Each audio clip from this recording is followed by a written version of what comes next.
I got 3 coins in my pocket for my 3 years. Incredible. I have 3 different meetings I go You're to. still carrying them, huh? I came from my home. I got one of my 19s that I put in my pocket. Yeah. Yeah. Same. That's what I never leave with the house without one. Yeah, I Never. Wow, look at that. this one my sponsor got for me. Beautiful, man. And this one is from one of my other home groups.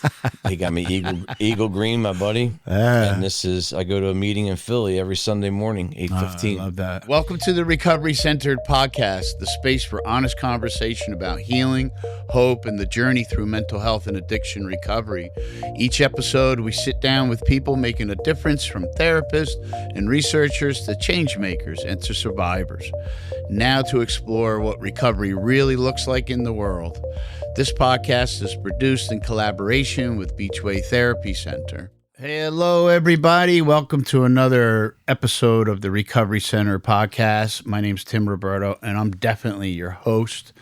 And I can't be more thrilled today to be in the same space as my friend Charles. And Charles, man, I can't believe what an honor it is to have you in here. I appreciate it. Thank you. I'm honored to be here. Yeah. And I'm not I don't like saying Beachway too much in the podcast. It's more about reaching that one person. But, sometimes when it's appropriate, it's appropriate. And Charles and I met 3 years ago at Beachway, West Palm. And we've never left each other's company space. Every time I'm here, I try to get with you. And to have you on the podcast, a completely different person. We were just reminiscing a little bit, and I'm glad the engineer said, let's go, so we can share it with you guys. Yeah, because, it's... I like when you come up and stuff, and I introduce you to my wife, and because my wife knows you're part of my story and my sobriety and stuff, and it's to be 3 years, April 26th, it's a miracle. 100%. It's a miracle. Not only a miracle, but it's also you're living proof. Like you and I were swapping our medallions before. I remember when Charles came in, and like most of us, or not all of us, pretty beat up. Yep, 100%. And to be talking about medallions, he's showing me his 3-year medallions. The sponsor got him one of them. Another guy, like, it's a miracle, yeah, for sure. But for the people that are listening, or for the guy behind or the gal behind the screen right now that we may be reaching, I don't know. I'm not in the business of outcomes, but recovery is possible. And addiction, alcoholism, it's 100% treatable. Yeah, when, I'll never forget when you were going on vacation and you said, hey, I have a coin in my pocket that means a lot to me, and I want you to hold on to it, for 2 weeks. Are you still going to be here? And I said, I didn't think I was, enough to hold on to that coin. I remember you saying, yeah. And you said to me, I see something in you that you don't see in yourself. You're going to be a great sponsor one day. I was like, oh, man, it makes me get choked up. Yeah. And I did. Trust me, I shared it last night. I shared it in my story. Yeah. That a man that really didn't know me had so much faith in me and saw something in me that I didn't see in myself. Yeah. And I held on to that coin like it was $1 million. Yeah. How much it meant to you. And I worked hard for it. And it meant that much to me. I think I gave you what? 10 or... It was a 15-year coin. 15? Yeah. Wow. Yep, I'll never forget. Yeah, wow. Yeah, because you had one on your for your keys, and you have one you keep in your... Oh, you remember my key one? Yeah. Yeah, I had to stop doing that. They kept like unsnapping. Oh, okay. Yeah, it was I don't know, held together by like a hole and a what am I looking for? Like a little head that went into the hole. It was a little elasticy. Yeah. But they kept popping out. And yeah, I was like, I remember. I'll just, back to the pocket. What an incredible, experience. And I did see it. But now that you got 3 years, like, what I'm talking about. Like, don't you see it? I do. And and having sponsees now, because like you said, you're going to be a great sponsor, and having sponsees. Even I had a few that went and relapsed, and that's fine. I mean, that's their story, that's their life, and Part of the deal. it is. And they still contact me today, and they say, "Hey, I just want to say thank you, and I'm doing better, and I had X amount of days, and and I'm just." It's always encouraging. It's not like, well, call me when you're sober, and like understanding where they are, I think helps, me and them. I have a sponsee now, and he's great. We have a great relationship. Yeah. He came and heard me speak twice, because I was able to speak twice for my 3 years, because I had 2 home groups. Yeah. And it's just a miracle. Yeah, I can see that. I can see people calling you whether or not they, they're in it or not, they relapse or not, or they're not working the program. I can see them still calling you, you got that way. But it also tells me, man, you're not a very judgmental guy. No. Because people that are struggling can pick up on that a lot. They can pick up when somebody's being judgmental or, oh, whatever, that kind of. Yeah, who wants to be labeled when they already know? Yeah. You know what I mean? Like, you already know what you are. Yeah. And no one wants to hear it from anyone else. So, prior to Beachway, though, like, how long were you in the cycle for, from like roughly, from what to what? Yeah, so until you came on property. So I was a drinker my whole life. I felt like from age of 14, and then that progressed, and then I ended up getting hooked on meth for 20 years. I thought I needed it to work and do things around the house, and it was work, and it was just we would treat ourselves on the weekend. Doing concrete work for me. I felt like we needed it and stuff. And I shouldn't say we. I felt like I needed it. And then it progressed. To be an everyday thing. Amazing. And then, I was lucky enough to not, lose any teeth or, the acne or, lose my home. A lot of typical situations or characteristics that come with addiction. Yeah. And I, I said to a counselor one time, and I said, I don't look like a drug addict. He said, well, what do they look like? And I was like, well, I don't know. I guess, I am one. I just, in my head, I'm just trying to deflect everything, Yeah, it's like there's so much stigma and shame attached to it, There is. I almost say it, if not, I don't know about every podcast, but I say it in so many episodes, and you just gave me another opportunity to say it again, because it runs from Park Bench to Park Avenue and everything in between. Yeah. And I always wondered that too. Like, well, you don't look like a crackhead. Yeah. Well, what's a crackhead supposed to look like? Right. Exactly. Like, yeah. That's the first thing he said to me. And I was like, well, just because I didn't lose my teeth doesn't mean I'm, not a drug addict. Yeah, for sure. But, and, in the end, and I would look myself in the mirror briefly in the morning, and I say, listen, we're not doing it today. And then I would go out and I would put Bailey's in my coffee. And then if we had wine the night before, my wife and I would, take a swig of that. In the morning at 5 a.m. before I go to work. Then I would do whatever I had to do to get motivated when I got to the job. Keep performing, kind of, right? Yeah, it was, and I started playing all these games in my head and negotiating in my head about, yes, no, do it, don't do it, leave work early. Yeah, the pimp is incredible. Oh my God. It's unbelievable. It doesn't just like the drugs and alcohol do not discriminate, it doesn't matter what you say to yourself in the morning or how you act at night, or it just, I used to wear a St. Christopher medallion, and I would say, and that's supposed to be for travels. I would just, I could have killed somebody or myself, and I would never be able to live with myself, if I hurt someone else. Yeah, it's interesting you say that too. Like from I'm 64. I got a few days under my belt, and over the years I've known a good handful of alcoholics or addicts that have killed somebody. Yeah, and and they have to, or we have to live with it. A lot of times it works out like that. The innocent person or the person who didn't really, I don't think, deserve that. They just happen to be there, and I'm coming along and Yeah. And we have to live with it, and Yeah.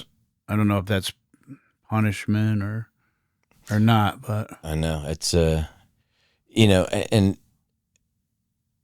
when I was doing my like the drug part of it and stuff, like I would like, oh, I have a timetable, this way could go to sleep or whatever. But then that timetable just got blown right out of the water when I had 17 projects going on at home and none of them complete. Yeah, that's that's meth. 100%. Yeah. And then I would drink to, so I could go to sleep. Yeah. This cycle's insane. Yeah. It's kind of like the drain, but then I'm an imagery guy or like a sound effect guy. I never was like that till I moved in to the recovery space, and all of a sudden I started, using like sounds and imagery. And when I hear that cycle of addiction, I always think of like the drain, like the sound of the drain. You pull the plug out of the bathtub, like, yeah. It's like, and you're just in there like, great coping skills. Yeah. Like phenomenal coping skills. You can cop anywhere, right? Yeah. I mean, pretty much anywhere. It's funny. Like I started, like you maneuver and work your way to find somebody that hooks you up with and I'm like, I'm getting stuff from strangers and putting it in. Yeah. Like having no idea. Like when COVID was around, my wife was like, you better check yourself, take COVID tests. And I said, I'm not putting that Q-tip up my nose. She said, oh, you don't mind putting meth up. You won't put a clean Q-tip up your nose, but you'll do a line of meth. Yeah. And she got you. It's like, gotcha. I was like, damn. Okay. Yeah. Good point. Point taken. Yeah. What do you say to that? Yeah. Point taken. Yeah. And, before I came to Beachway and everything, and like, I just, the escalator just gradually takes you up. Well, I was on the one that was going down, and then before I knew it, after 20 years, 30 years of drinking and drugging, I was at the bottom and I didn't know how I got there. It was just so gradual. It wasn't like it happened overnight. And, the one good thing about being at the bottom is like when you start over in your foundation, like I just was vulnerable to everything and everybody. Like I just said, hey, listen, my name's Charles. I'm an alcoholic. I need a sponsor. Yeah. I need help. I remember your pivot down there. Yeah. Yeah, it was pretty inspiring, man. You started pulling away. Day 21. Something happened, right? Something happened. On day 21, I got a shower. I shaved. I came out. I got a couple compliments, men and women. Hey, you look great. The counselors, the therapists, people like you, and then now you start feeling, I could pick my head up a little bit. Yeah. Yeah, I remember you were struggling with that too. Yeah, I could, like self-forgiveness was very hard. Yep. And I don't think I could ever use that word, but I use it today. Yeah. So when you got there, like before you made that pivot, you're resistant. And that's another common characteristic of somebody struggling, with alcoholism, addiction, even mental health can be very resistant to find, it's all fear stuff, fear-based. Fear-based, absolutely. So like just for somebody that we may catch, listening to this, like what was the last couple days like before you? Like, I don't know how you found Beachway or not. I'm not sure about. Probably internet maybe. Yeah, so my wife threw me out of the house. Okay. And I had nowhere to go because I had burned every bridge. My parents had passed at the time, and I went to one of my close friends' house. This guy Mark, he's one of my best friends. Yeah. And I was there crying like a baby, and I told him what was going on. And as I'm talking to him at his kitchen table crying, his wife was in the other room because she had already done some research for him and stuff. But they had found this place. It's true. We do attract what we know, huh? Yeah. Your best friend more. Okay. Yeah, exactly. Okay, Charles. Yeah, exactly. So she ended up finding, having some information about Beachway. And amazing. And then me and him went for a ride. And she had made the phone calls and stuff, gave her his number and the contact. They called back, and I was like, okay, I'll go. And then I heard the phone ring, and it was them, Beachway. Oh, wow. And he said, I got him right in the car. Well, I went to get out, and he grabbed me. He said, no, Wow. you're not running, you know. And the person that was talking to me, she was very nice and, made it sound inviting, and I was like, okay, all right. Yeah. Do you remember her name? I'm curious. Her name was Ashley. Ashley. She's still there. Yeah. She was great. Yep. And, it's crazy because I met a lot of people and some names I remember and forget, but some of the people that helped me, sure. I remember their names. And wow, another pivotal. Yeah, and right? He's such a good friend. Him and his wife, they're great, and their son and daughter, like they were so, encouraging, and they text me on the way. Yeah, and it was. So start to finish, well, I don't know what you're landing in. Where'd you go? Fort Lauderdale, West Palm? I went to West Palm. I came. So a couple days later, maybe, when he grabbed your wrist and said you ain't going anywhere? It ended up being a week. Okay. I finished out work for a week, and I went. I called my wife. Yeah. I told her what was going on, and I said I'm going home to get clothes. Yeah. I grabbed I went and I grabbed the, whatever I could grab, fit in the bag, and I went there. He paid for my airfare and wow. How cool is that? Yeah. That's a good friend. He's a great friend. And your wife probably, because of all the moving parts, just the way it went down, she probably took a sigh of relief. She was when happy she got the safe call, right? You're on property. Yeah. Whoever did your intake, does the safe call. She probably went, oh. Yep. She was happy I was going. Happy I landed. Yeah. And there was one, like you say about being resistant and stuff, So there was I guess like day 4 or 5 and everything. And I was just having a bad day. Yeah. And I said I wanted to leave. I wanted to make phone calls, and they kept pushing me off. Like I would go to this office and they'd say, go to that office. But I didn't know they had like the walkie-talkies, and they're following me around and everything. And emails. And then exactly. Yeah. And I wasn't hiding from anything, or anybody. Yeah. And then my wife got a phone call. Her and my buddy were the emergency contact number, so they both know. So now they're calling because to make sure I didn't leave. They prepped them. Yeah. Hold the line. Yeah. And I wasn't welcome home. So and you heard that, and I knew that. What about when you called? Did they at least let you call so you could hear it yourself? No. Oh, good. It never got to that point. It never got to that point. Okay. They were, and when I talked to my everybody there, I said, listen, don't feel sorry for me because I need you to say no. Yeah. Because I've been so used to saying, oh, it's okay. My whole life. Yeah. Well, I mean, you were right on schedule. That's part of a solid clinical process. Yeah. Letting you rest up initially, of course, you're not in the right state of mind, physically, mentally, but once, you can only be in detox so long. Exactly. Then the work starts. Yeah. And that's typical, right? Some of the work starts. Yeah. Starts bringing up old stuff. You start getting activated. Yeah. And then maybe you have a group with a guy like me, and he starts saying certain things to tweak your interest, spark your interest. The conversation starts changing. And the one thing that I appreciated about when we first met was there was no chalkboard, no dry erase board. It's not my style. Yeah, and then you would say stuff, and it would click, and then you would ask people's opinions, and then you would just go from person to person, but wouldn't put pressure on them. Made it easy, easy conversation to open up. And.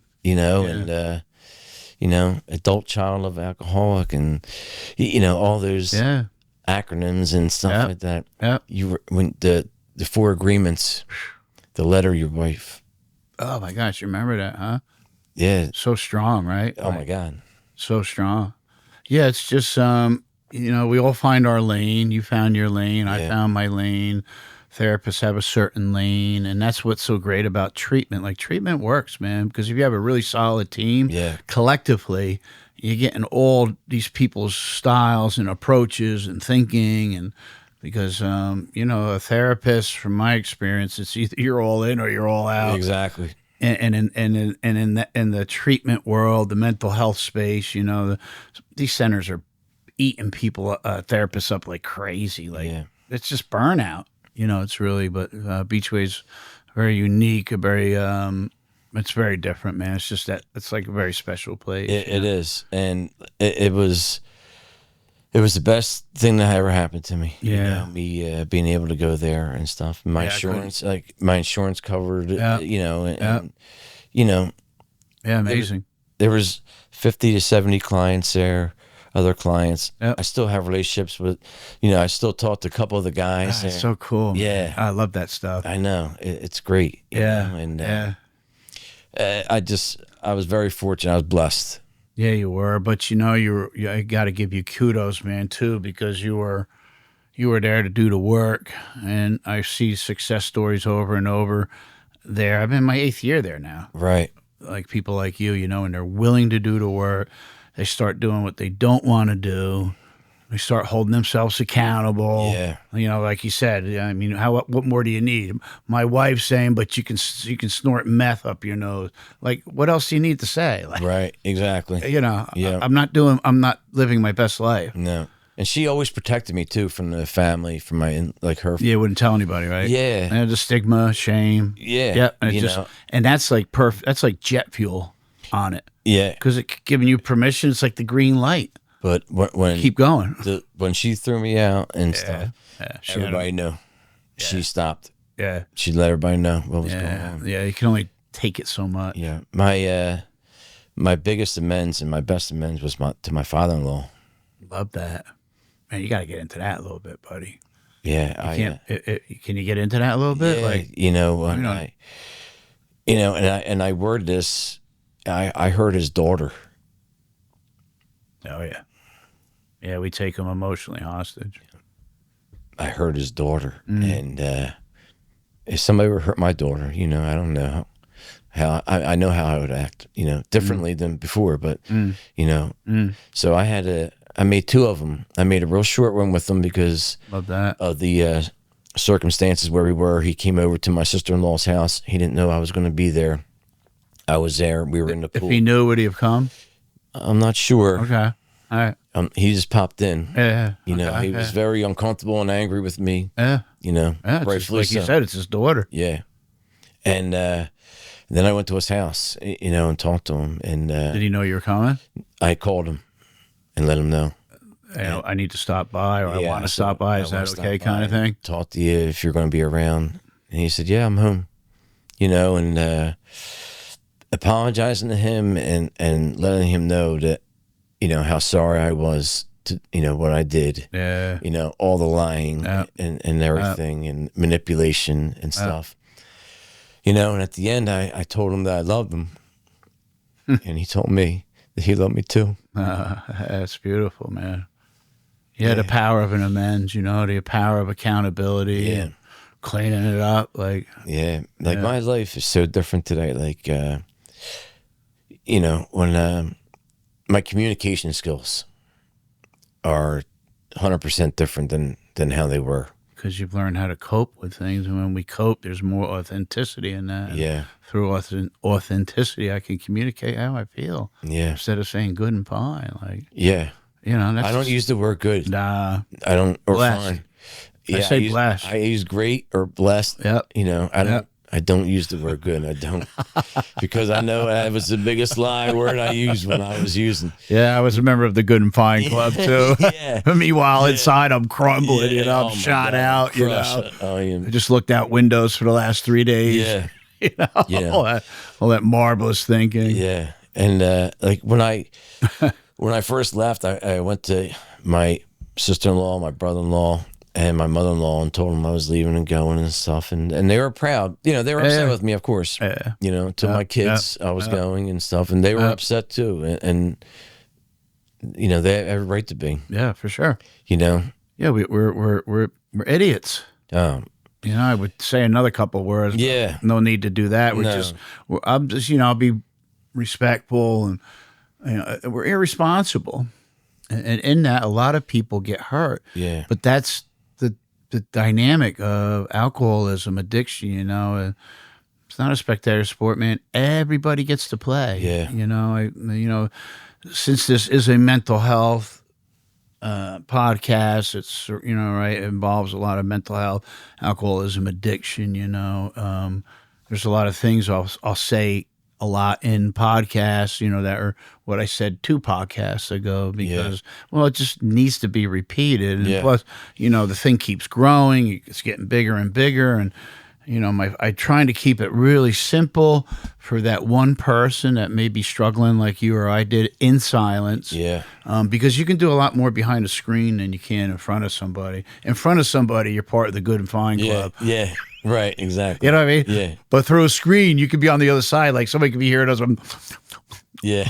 And that's all I'm after. Like that one guy was there for me. I was telling you before we went on. When I come to Jersey, I always have dinner with him, and he was there for me 33 years ago. Yeah, that's amazing. 33. So, I mean, if recovery, if you're thinking recovery, you don't deserve it. Did you feel the emotion in Charles? Moments there, and it's really doable. Yeah. When I met my sponsor, I had like 3 meetings in a row. I went to this place called Liberty Wellness and in Berlin, right where I live at. I went to a sober living because I heard 70, because I'm a numbers guy and stuff. I went to sober living. I heard 70% of men or women that go to sober living, if you stay there for 6 months to a year, you will continue to stay sober. And I was like, I'm in. Yeah. That was my decision. Yeah, I remember when you were going to leave. Yeah, I remember. And I went to a meeting, an alumni meeting, and this guy said, "Oh, what are you doing?" I went up to him afterwards. I said, "Hey, it was, I was great to hear what you said." He said, "Come to another meeting with me. We got one right after this." I said, "Okay." Yeah. And then I went to another meeting, and I raised my hand. I said, "I'm Charles. I'm an alcoholic." I said, "I'm looking for a sponsor. I don't know where to look or here." So this guy came up to me, wrote down this address. He said, "Go to this meeting tomorrow morning. It's Saturday morning." I said, "Okay." I walk in, I go to the coffee guy because they know everybody, and I just I've done a coffee commitment. That's how I met my sponsee.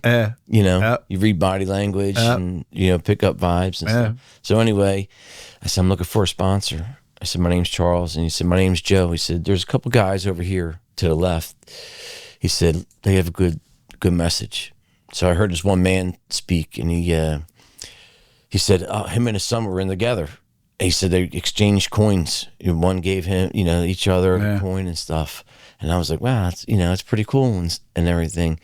He said 1 year later, my son lost his life to this disease. He said he took his will back. And he said, I got down on my knees and I thank God for another day of sobriety.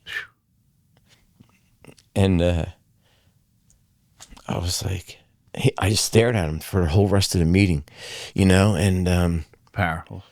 I was like, I would drink or drug over a traffic jam in the morning, a moment, and take that and say I had a bad day. This man just lost his son, and he got down on his knees and thanked God for another day of sobriety.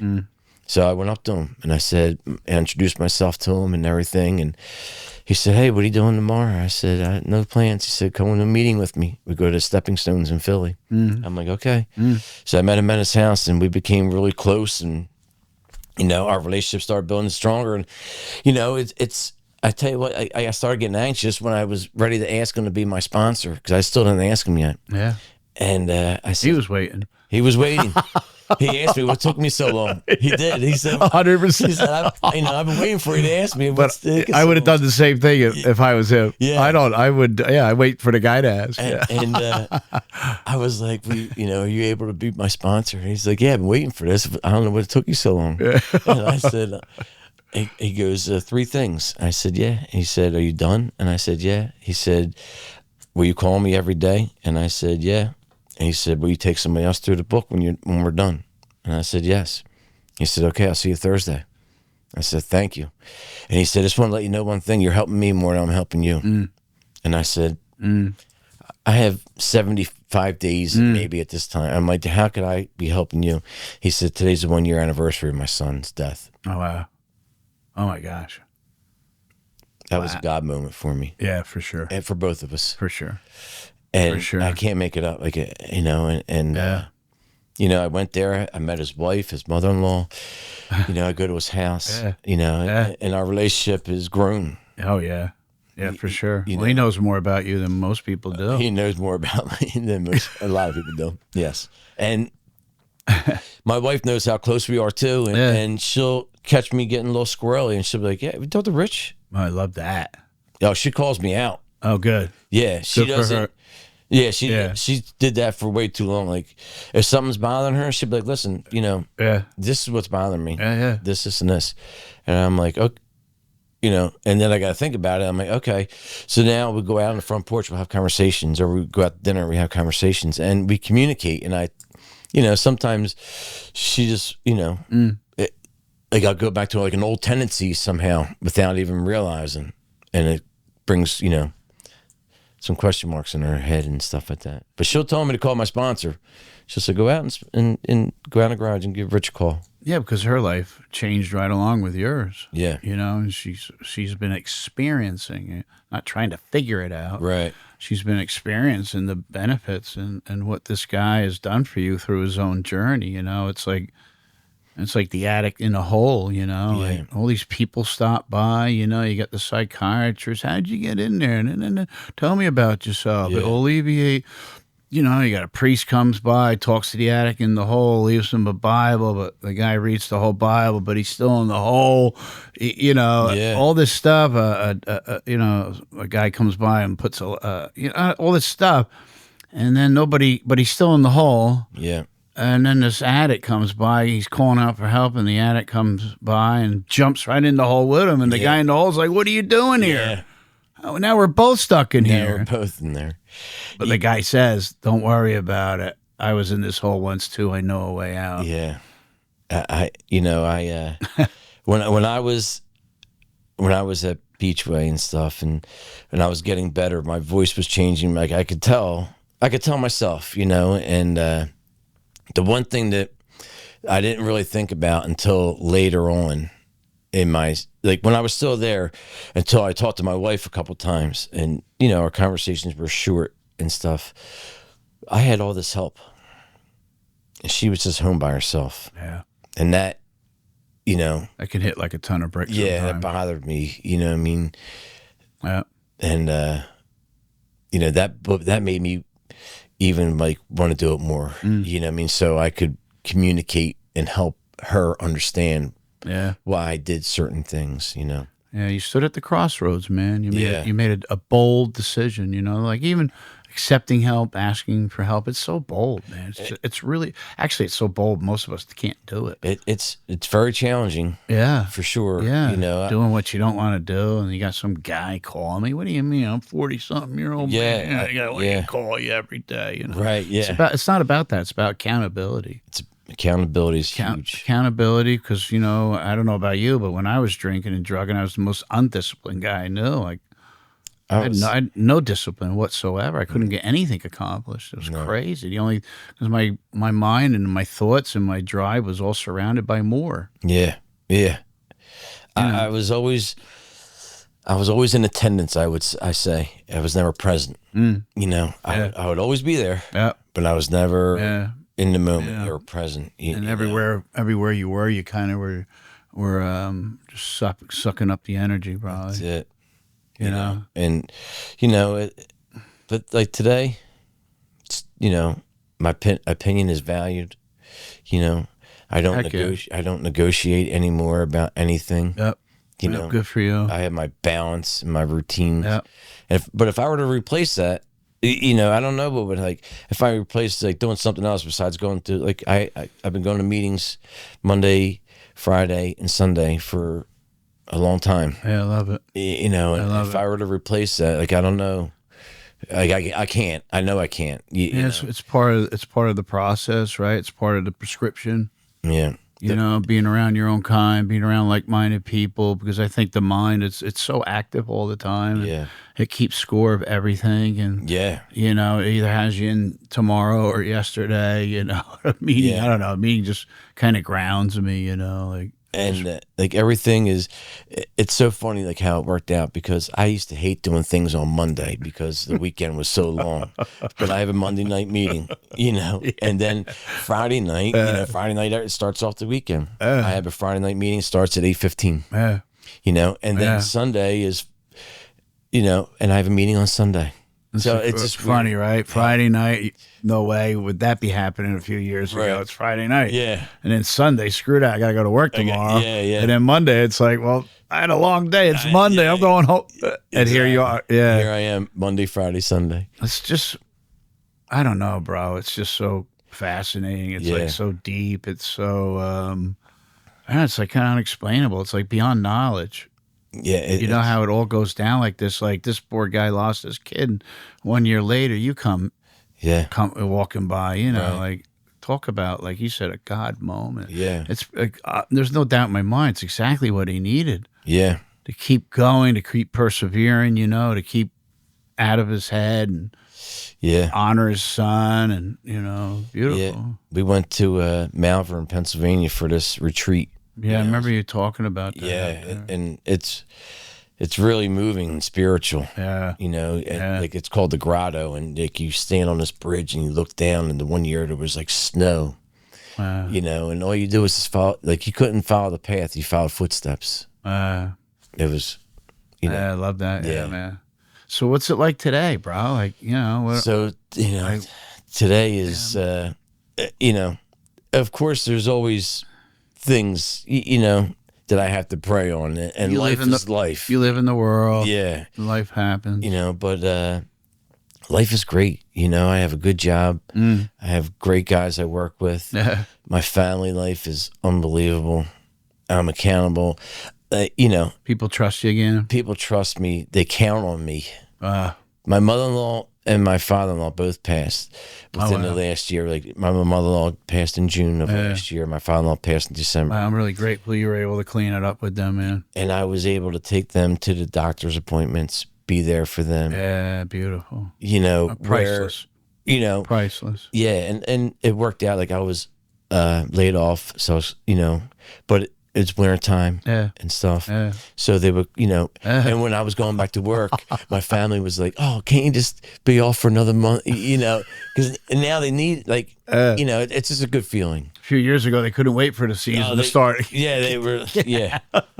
If I even answered the phone, what I mean, or I would make up an excuse. Yeah. But like, talk about living amends, man. That's a living one right there. Yeah. You're able to get back to those people. Yeah. It's beautiful.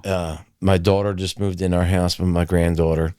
Moved into your house? Yeah. Oh, wow. Yeah. So, and that's, like she feels safe there. She wants to move in. Like it's a little crowded, but it's okay. It's all right. And then she had her own place for 10 years where she was, and circumstances, she had to move out. Things happen. Like it was getting sold, and, Yeah.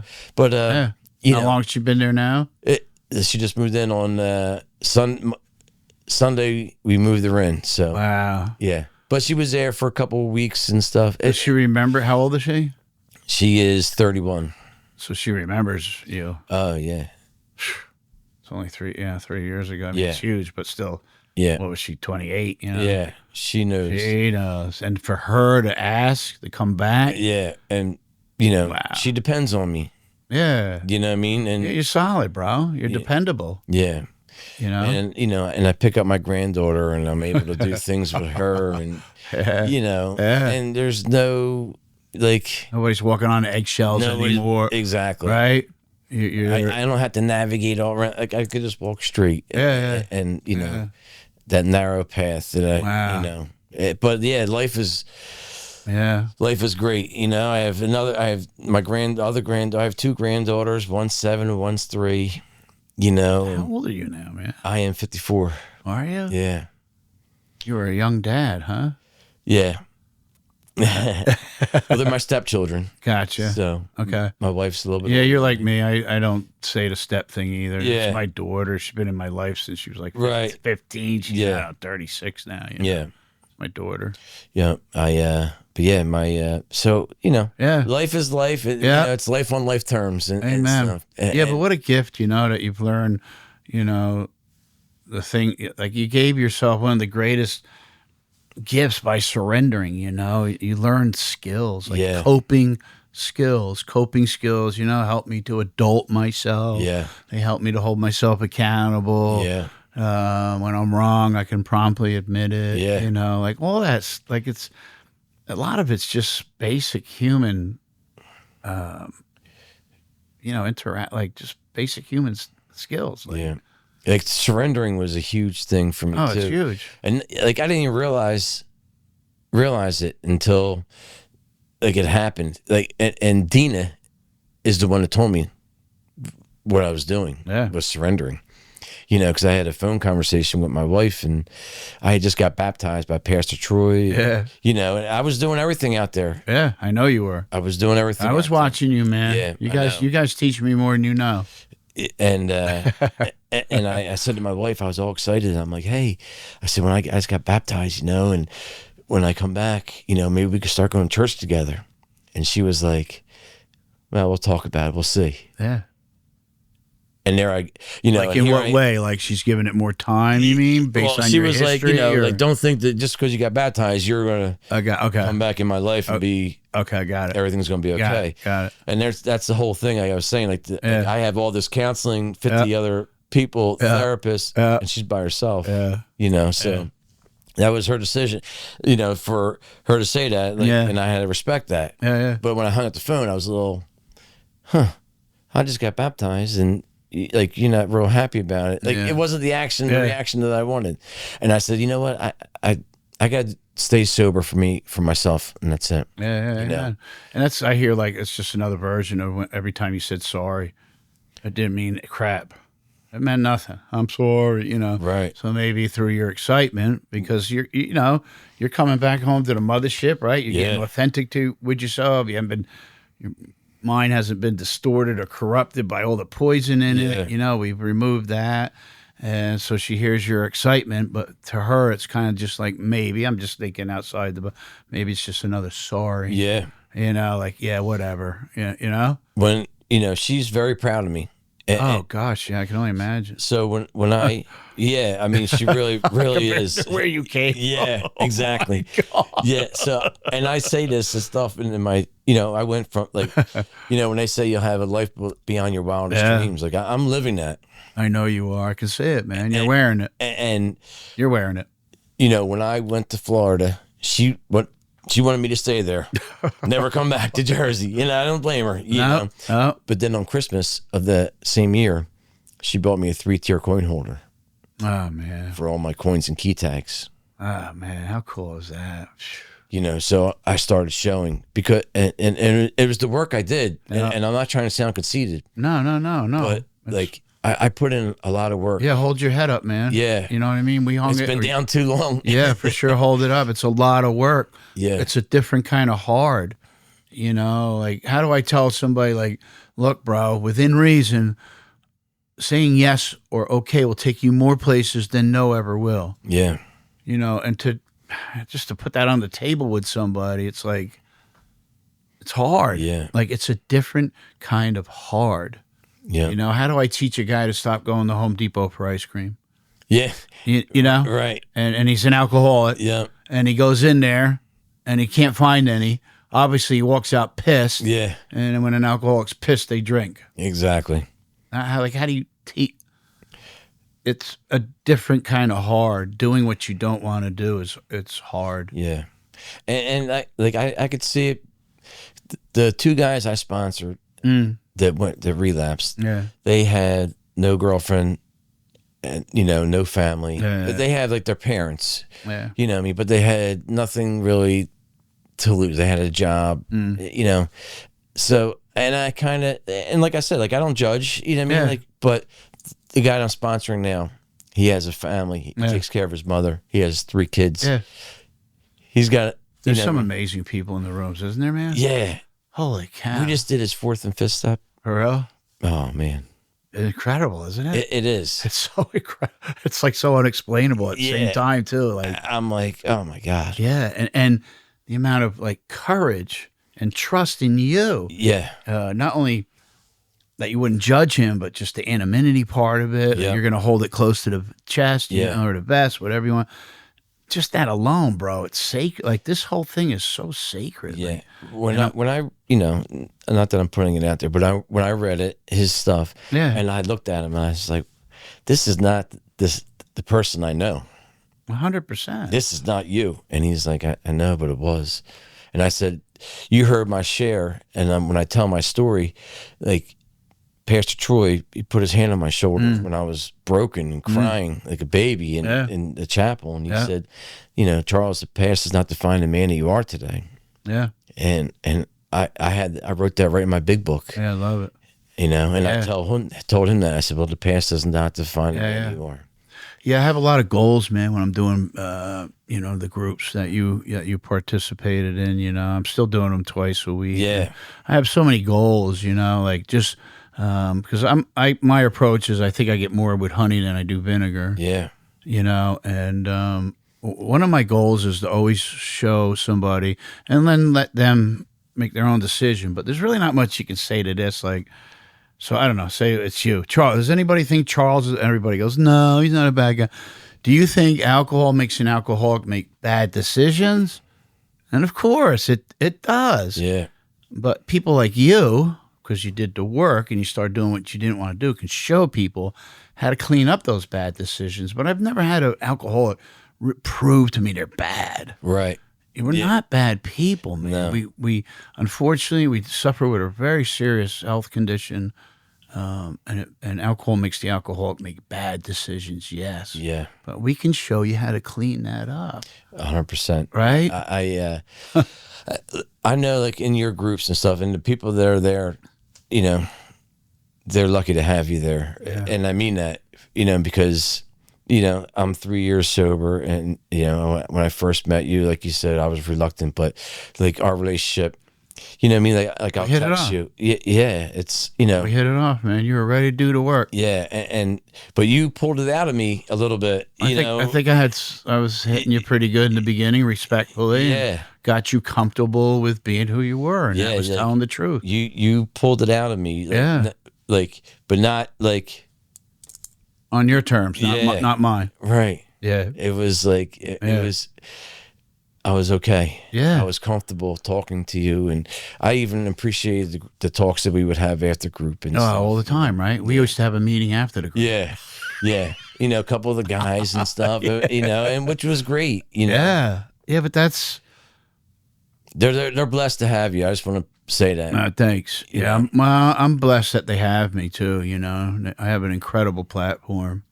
Yeah, to help people that struggle just like me and you know. And I remember the one day you came in, you had jeans and sneakers on, like, and you were always dressed sharp and stuff, you know. You had jeans and sneakers on. And I was like, I said, "We just come from, you know, wherever, we were saying." And you said, "No." Afterwards, I'm going to the homeless to go help them. Yeah. You're going with, I think, an EMT, maybe. It's her name's Allie.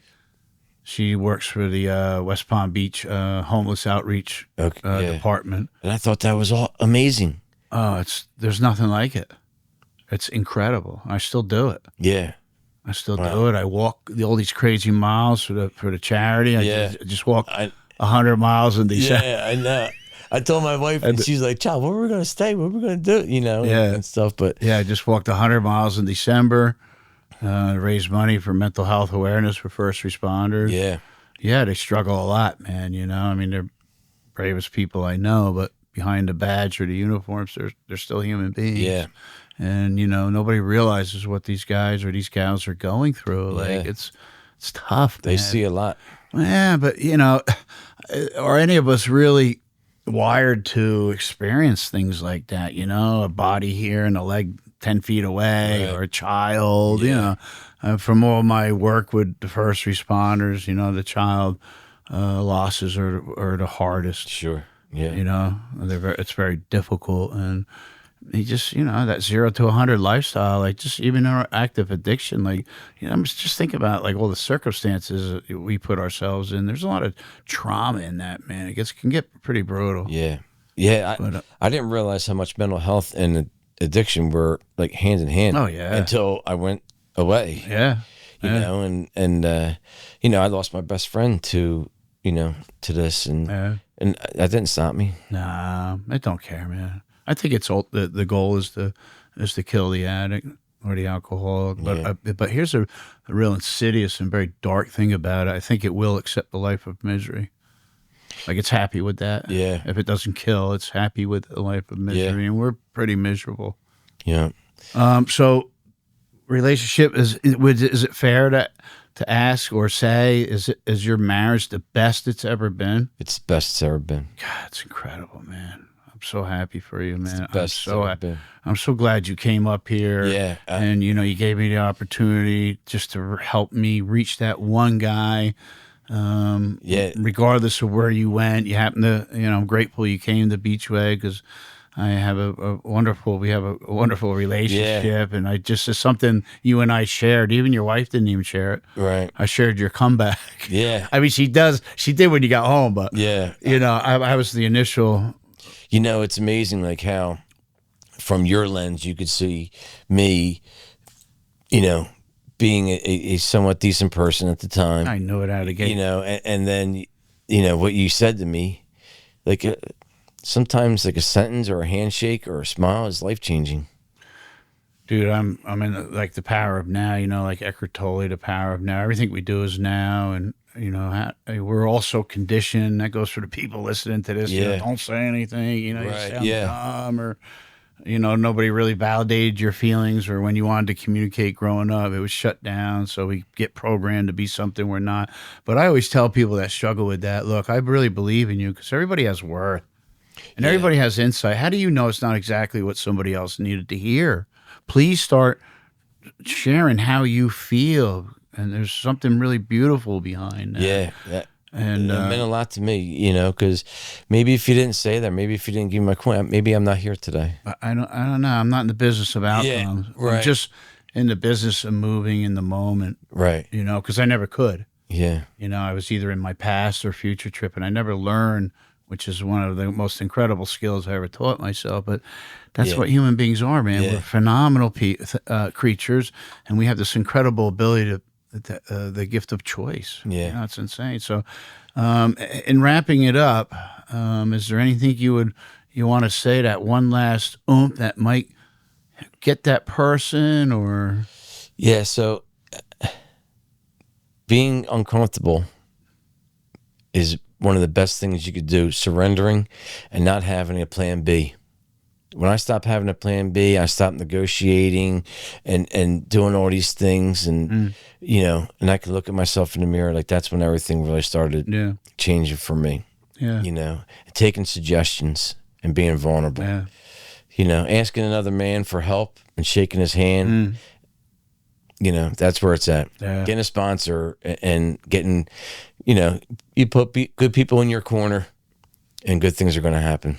I love it. So learning how to be uncomfortable until you're comfortable. Until you're comfortable. I know, it's such an oxymoron. Yeah, right? Like, I know. It's and I use the HOW acronym all the time. Honesty, open-mindedness, and willingness. Yep. That is huge. Yep, for sure. Huge. So this is the Jersey edition of the Recovery Center podcast. So I don't know. There may be somebody in Jersey. I don't know. I'm not going to get into all that. You know, or maybe some. Obviously it's all virtual. So. Yeah.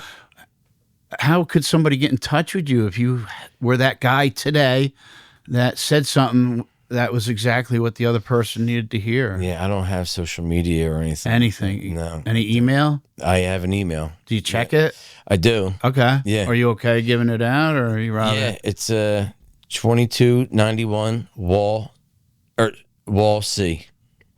2291 Wall C at gmail.com. At gmail.com. It's beautiful, man. I'm so grateful you came. And it's always such a joy to have you, I don't know, just in my life. I know. It's just amazing. This whole journey, you and I, how we met, and the 3 years, it's just a trip, man. Yeah, I shared all this last night, when I went and did that commitment and stuff. And I told him, I said, I'm doing a podcast. And, I told him about the coin and everything.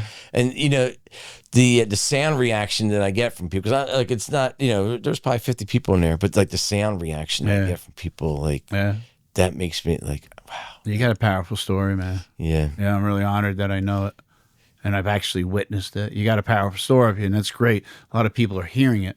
Yeah. I got to see it, and I hear it. Yeah. That's pretty cool. Well, I appreciate everything that you've done for me, and my family does too. Yeah. Thanks. When real quick, when my in-laws passed, my sponsor came, and my brother-in-law thanked him. Oh, wow. That's He's cool. like, thank you for what you've done. Yeah. They all love the new version of me, It's not the love, man. It's recovery's amazing. It gets somebody like you who was born good, over time, unfortunately, the world took pieces away from you. Yeah. And recovery brings us back home to ourselves, so it's beautiful. For me, Charles is a little more famous, so I'm going to have to give you a little more information. I'm all over social media. Just put Tim Roberto in, I'll pop up. If you want to email me for whatever reason, tim.r@beachway.com. It was a pleasure to introduce you guys to my friend Charles. I just hope we did what people like me and you do. We just keep showing up, and we're not in the business of outcomes, but it just seems to work out that the people that are supposed to be in our life, they show up. They show up. So with that being said, I'll speak for Charles right now, and I know he thinks you're worth it too, just like I do. So until the next podcast, we wish you peace and love. Thank you. See you, everybody. Thanks, Tim. Thanks, man. Thank you. I appreciate it. Yeah. It's awesome.